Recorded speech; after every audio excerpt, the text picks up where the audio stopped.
Hi, scholars. A major part of group communication are meetings, and that's the topic of this video. I do want to give you a little bit of warning. I have worked to try to find where is a good place to break this topic up into a couple of different areas to make the video smaller, and I really wasn't happy with any of the breaks. So this video is probably going to be one of the longer ones.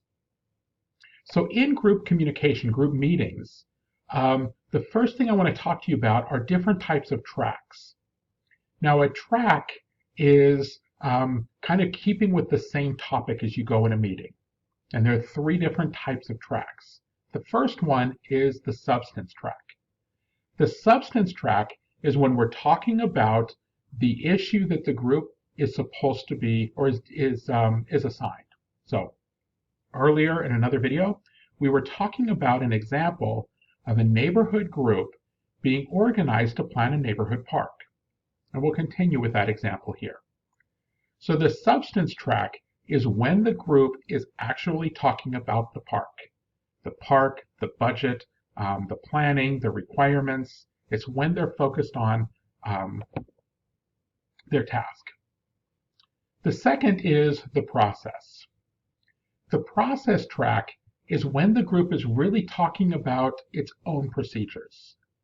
One person saying, so-and-so is talking too much, and that person talks too loud, and I don't think that we really fairly decided that.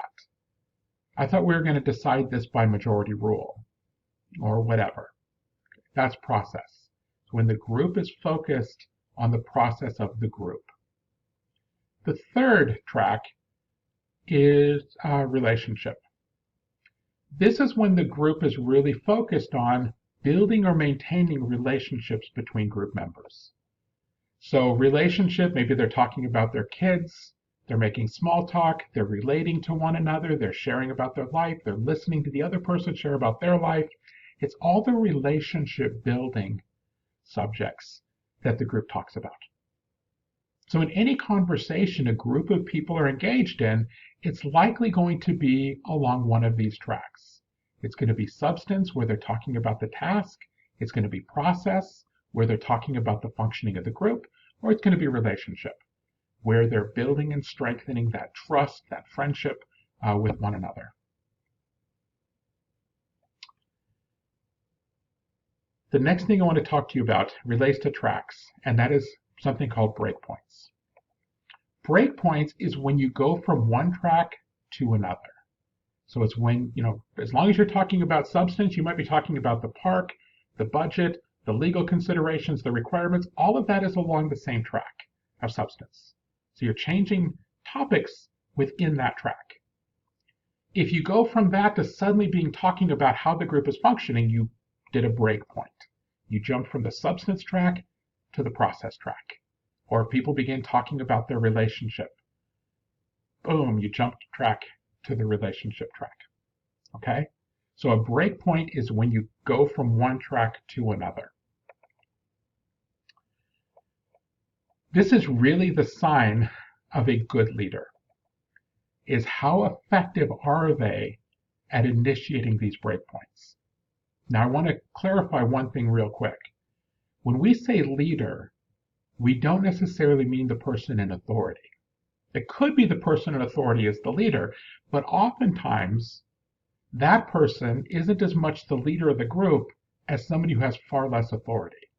It may seem strange to say that, but the newest person in the group, if they're effective at being able to manage things like breakpoints, they will actually emerge as a leader even if they don't have an official title.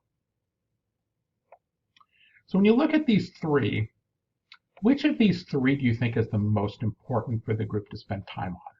Should they spend more time on the substance or their task, more on their process, or more on relationships? If you answered substance, you're right and wrong. If you answered process, you're right and wrong. And if you answered relationship, you're right and wrong. It really depends on the circumstance. See, if the group doesn't trust each other, they don't get along, they don't like each other, they really need to build that relationship. Otherwise, these other two probably aren't going to get done very well. Stephen Covey, in his famous book, The 7 Habits of Highly Effective People, one of the habits is sharpening the saw. And he talked about if you're sawing with a dull saw, you spend hours and hours and hours and make very little progress. Where if you spent one of those hours sharpening the saw, you'll make a lot more progress, and you actually get done faster than if you continue to spend all of that time trying to saw with a dull saw. So sometimes if the relationships are broken, it's like this group is trying to focus on the substance, sawing the log with a dull saw. They need to take a moment, go to relationship, fix that to sharpen the saw, and then get back to substance. It could be the relationship is great, but the process is broken. One person dominates everything, and other people's input isn't being done there. Maybe the chairperson is being very abusive and trying to run everything. It could be the chairperson is being too passive and not taking control. There's something wrong with the process. Well, you can have great relationships, but if the process is broken, it's really tough to be able to successfully deal with the task. Could be the process and the relationship are fine, and now we can really get to work in solving that task, that substance. Okay. So I mentioned before that a sign of a good leader is being able to manage breakpoints well. So here's how it works. A good leader identifies what track does the group need to be on right now. If relationship and process are fine, the good leader says, okay, we can now focus on the task. If process is broken, we need to focus on that. If relationships are broken, we need to work on that. So the first thing the good leader does is recognize where does the group need to be. The second thing the leader does is they then try to perform a stealth or invisible breakpoint. See, a bad leader, like oftentimes groups that get along super well, the relationship is in great shape, they spend all the time talking and small talking about, even important things, but things more about their relationship and less about, fixing the park or designing the park. So a bad leader says, okay, everybody, let's go ahead and get started. Let's get back on track with the, that's not good. Let's say two of the neighbors are talking about how their kids are playing soccer and they really love soccer and they're having fun. Maybe one is more experienced than the other, and the parent says, well, maybe Sarah can come over and Jill can help her learn some things and they can practice together and stuff. So then the not so great leader says, okay, everybody, let's just go ahead and stop the small talk. Let's get on to the park. To these two neighbors, these two mothers, basically they're being told, you're wasting our time talking about your children. Let's get to the park. Even though they might mentally and such look at the map of the park and they might say, okay, let's talk about the park. But their mind is really kind of put a brake on, sometimes even being upsetting. So an effective leader, rather than doing that, simply listens to the conversation. Okay, they're talking about they went to see a great movie and little Joey's really liking his new class and all of these things, and they wait. And then once they hear, for example, that they're talking about, their kids playing soccer, then that's their opportunity to pivot. They go, oh, that's great. When I was younger, I played soccer. Oh, it's a great sport. I was thinking as I look at this map, I'll bet here we might be able to put a little soccer field in here. Now where the kids in the neighborhood could gather and such. And okay, to the parents, they're still talking about their kids. Oh, that would be so great. Oh my gosh, Jill would love that to have a soccer field there. And kind of get the idea. Now they're focusing on maybe if we do this, and there's got to be lighting and such so that they can see at night or whatever. You get the idea. The idea of a breakpoint done well is that the people that it was done to don't actually realize it was done. And the best way to do a stealth breakpoint is to pivot, to have the conversation they're having provide the momentum into the track that you are really trying to focus on.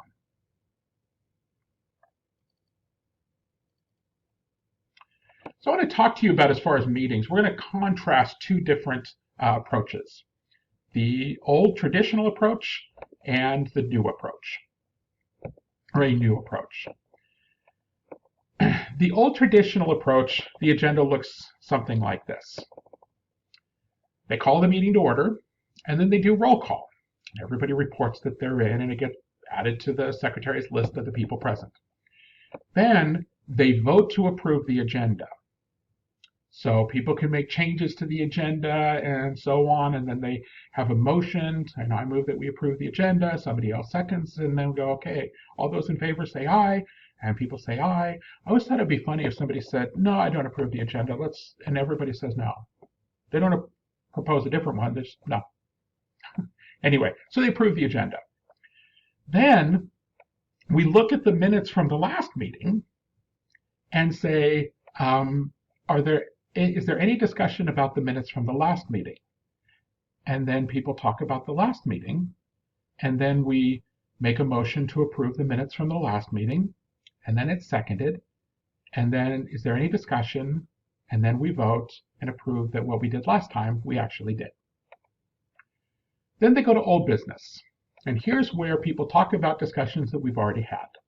They go back to talk about things, and then once we get through that, we go to new business. And in new business, maybe each individual member, the engineering person, the legal person, the financial person, et cetera, they all give these lengthy reports about what they're doing. And we discuss various new topics. And then after we've wasted all that time, we set a meeting date to do it again. And then finally adjourn. So here's the thing.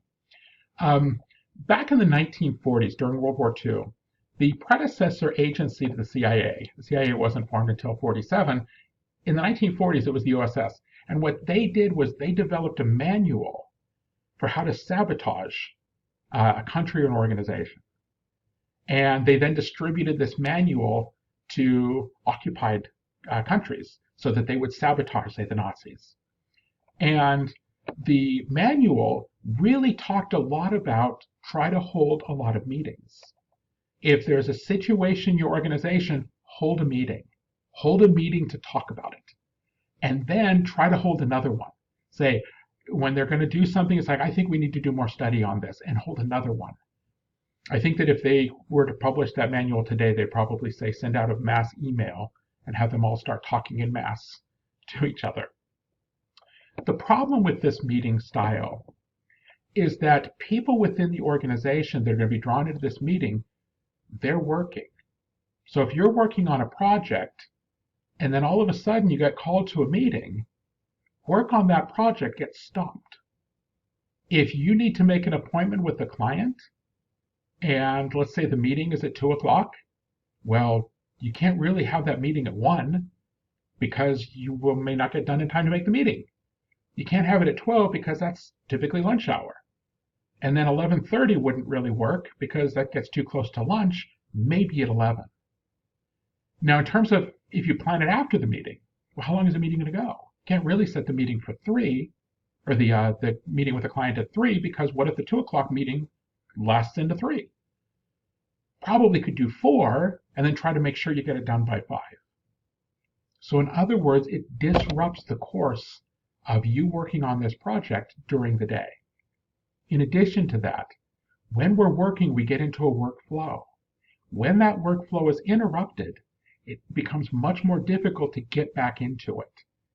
It's the reason that if somebody is in work and you come knock on their door and start talking to them, or you call them on the phone and they have to break to have a conversation with you, it could be the conversation is only 5 minutes, but the interruption of the workflow takes a lot longer to get back to where they were. So here, you could have a group of people, and let's say you're in finance. What the engineer has to talk about is really of no relevance to you whatsoever.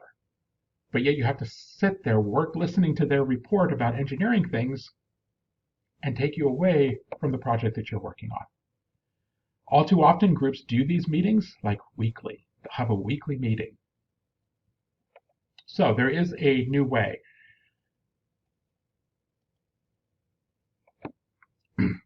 It used to be that organizations were all built like a pyramid. You've probably seen the pyramid organization. It's this gigantic triangle, and it's broken into little compartments. Everybody's compartmentalized. And if you're in this compartment, you don't go talk to people in that compartment. General Motors, shortly before going bankrupt, they had 6 layers of middle management. So this isn't the top management, it's not the frontline supervisors. These are middle managers whose job it was to take things from the supervisors, the frontline, and pass it up. And it goes through 6 generations of this until it reaches the actual decision makers. Big surprise that they went bankrupt. A newer way that even large organizations are organizing themselves is they're flattening the pyramid, and the organization is being made up of small independent operating teams. And this independent operating team has everything they need to be able to move on projects. So, for example, if it's a manufacturing company, the individual operating team will probably have a manager, the leader, and then have somebody from manufacturing, somebody from marketing, somebody from legal, somebody, etc. So they've got a team.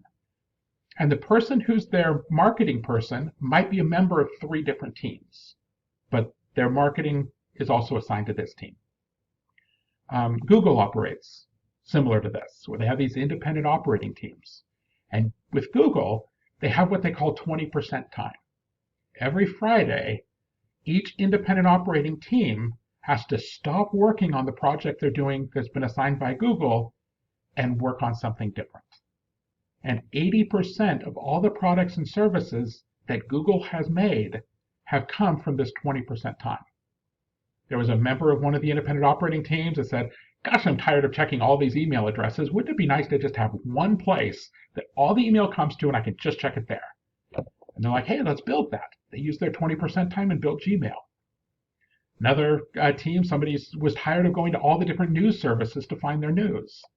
And their team said, hey, let's go ahead and fix that. And they built what is now Google News. So 80% of products and services came from this 20% time from these independent operating teams. It allows a large organization to operate with extreme agility. They can adapt and react quickly. So here's how their meetings work. So the team leader doesn't call the whole group together unless the whole group needs to be there. If the team leader needs something from finance, they go talk to the finance person. The engineer doesn't have to be there. So they go and they talk to the finance person on their team, and they work that out. They need something from engineering, they go to the person from engineering, and they talk to that person. The only time the whole group is brought together is when the whole group needs to make a decision. And so when a group decision is made, the team leader identifies what they need from each person. So we're going to use an example. Let's say we're on a team and we make widgets. The company makes widgets. And we have been tasked with deciding, should we make these widgets in Shanghai or in Cleveland? Okay, and that's the decision we need to make. So as the team leader, I send a message to engineering specifically, what do we need a report from engineering about? What is the information the engineering would have that would help us make that decision?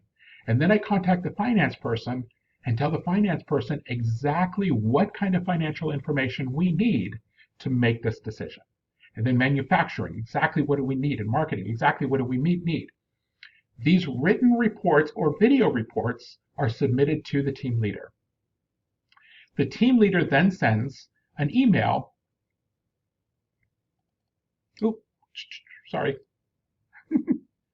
The team leader sends an email to all the members of the group. And the email is a relatively short meeting or short email. It identifies the day and the time of the meeting. We're going to meet Thursday at 10 a.m. It then tells the group the exact question to be answered. So it doesn't say we're going to discuss manufacturing. We're going to discuss where we're going to manufacture. No. It says question, do we manufacture the widgets in Shanghai or Cleveland? Question mark. That's the question the entire meeting is focused on answering. Then the team leader attaches the written or video reports from all the different departments and says, basically, this is the information you need to know before the meeting. So when you come, we're going to assume that you know this and are prepared to be able to answer that core question. So every group member needs to watch the video report or read the video or read the report. But what this allows is each team member doesn't interrupt their flow to do that. If they're working on a project, they don't say, oh, I'm really making a lot of progress, but I'll stop and watch this video now, like they have to with the meetings today, where you have to be at the meeting at 2 o'clock and you listen to the report when the report is given. This allows you to select what time would be best for me to focus on learning the information in the reports. Now, if you go to the meeting and it's clear that you didn't get the report, you're asking questions that it's like, my gosh, this was really covered in the report already. You're dismissed. You're dismissed from the meeting and you go away. Now, this isn't, maybe even reading a report, there's times where you might miss something. I'm not talking about a small miss. I'm talking about it's very clear that you did not read the report or watch the video report. And then at the end of it, the end of the email, so there's 4 parts: the day and time of the meeting, the exact question needed to be answered, the attached reports, and then RSVP if you're going to attend. Which basically, are you going to attend, yes or no? And each member of the group looks at the question to be answered, looks at the reports, and if they conclude, I really don't have anything to add to this, that time would be better spent with me working on my project. They decline to attend the meeting, and that's perfectly okay. If the group member feels like, no, I really need to be there because I've got a lot to add and I think that there's things that I need to ask about and play a role in making this decision, then they say, I'll be there. So then the meeting is held.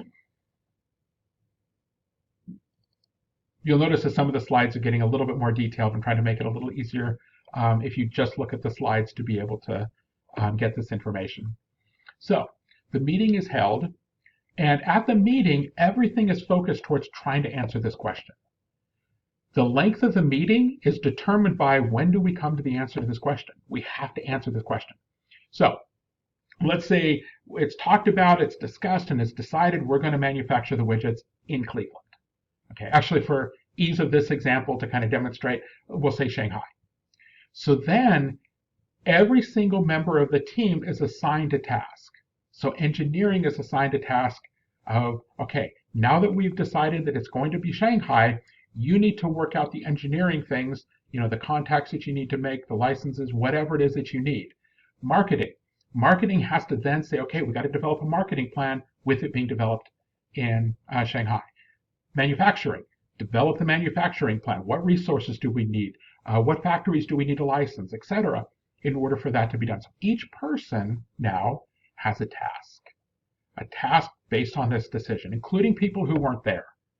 So if they weren't there, say you're legal and you weren't there, then you might get the task, okay, we need to look at the international trade agreements and legal ramifications of this, what investment restrictions or controls are there if we invest in China or Shanghai, etc. So they basically develop, each person has a task. The team leader then sends an email to each member of the group. And they say, this was a decision made, in case the person wasn't there, this is your task, and this is the deadline to meet the task. You have to have this task done by this date. Then the team leader's job is now to periodically check with people. Go in and it's like, okay, so you had 2 weeks to get done with this, check in a few days. Is there any progress, anything I can help with, etc. And they're there to just kind of coordinate and make sure that everybody's getting their task done by the deadline. If a team leader finds that a member of their team is not performing, the team leader has the authority to remove that person from the team and bring in somebody else instead.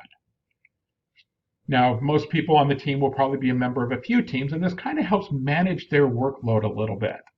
It also helps encourage anybody who is most interested in the work of this team is probably going to be spending more of their time, focus, and attention in getting that group done.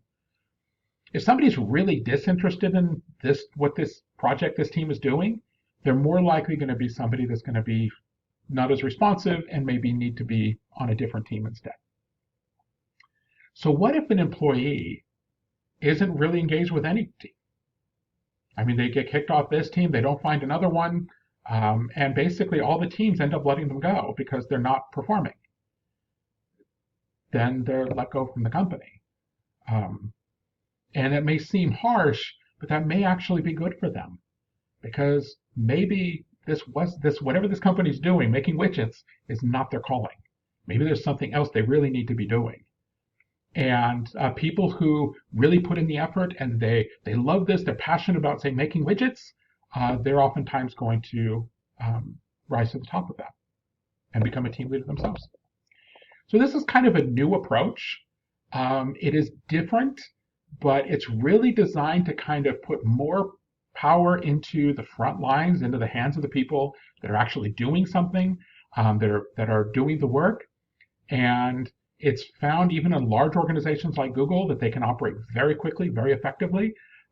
Google doesn't let very many people go because there's always other teams, and people typically, if they're not passionate about Google, they probably don't work at Google. But you get the idea. And so this is kind of a new approach. Meetings, I just want to say, are, we sometimes refer to something as a necessary evil. They can be very important when they actually accomplish something, but it does have a lot of significant disadvantages. And really, organizations should be very careful about having just regular meetings for the sake of having meetings. If there's something to have a meeting about, definitely have the meeting. But if there really isn't something to have a meeting about, the fact that it's Thursday probably isn't a reason to have one. There is a question in the test bank. I pointed that last thing out. There's a question in the test bank that says true or false. Basically, meetings for the sake of meetings are a great idea, part of our tradition, and something we should always continue to do. And the answer is false. Okay, thank you all very much for paying attention. I know this video is, I think, the longest one so far. It's almost 27 minutes. Apologize for that, but I just felt like all of this in one is probably a good idea rather than trying to find artificial places to break it up. Thanks for watching, and I will see you at the next video. Thanks.